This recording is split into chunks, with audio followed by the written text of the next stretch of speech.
আসসালামু আলাইকুম। সবার কি অবস্থা, ভালো আছেন নি? আলহামদুলিল্লাহ, আমি ভালো।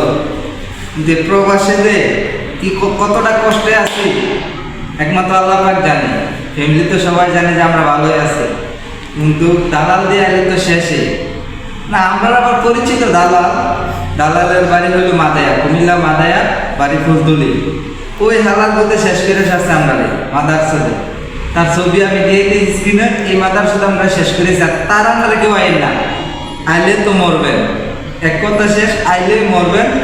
কোনো কাজ কাম কোনো কিছু থাকতো না। আকামা 2 বছর কথা থাকবে আর এত মিষ্টি কথা কেউ যখন তার বাপে কোম্পানিটা দেওয়ার আছে, তার বাপের কোম্পানিটাতে আমরা সবাই চাকরি করে, তার বাপের কোম্পানিটাই কোম্পানিতে আমরা চাকরি করে মাস শেষে বেতন নিলাম।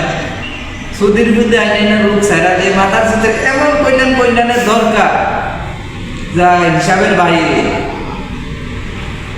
তার বিষয়তে কেউ আইন না। আর তার লগে তো আরো অনেক সঙ্গভঙ্গ আছে। এই সুদের ভিতরে যদি সৌদি আরব পায়, এই আলাদিন সুদের ভিতরে যদি আমার লোক দেয়া করে, তারা এমন কন্যাম যে আমার মতো বা শত শত মানুষের মতো গরিব মানুষ আইনা যে বিপদে না পাওয়া। ভালো চাকরি না দিলে আনার দরকার নাই।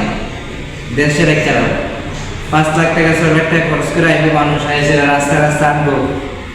তার বাপের দিনের টাকা দেবে, তার বাপে কোম্পানিটা দেখছে, কোম্পানিতে আমরা চাকরি করে যাবো। আবার কি সুন্দর কথা, খাইয়ে দিয়ে 50,000 টাকা আমি করতে পারি। সুদীর ভূ তার মারা হাঙ্গা দিলে 50,000 টাকা দিব না, যদি আরো সুদীর ভূ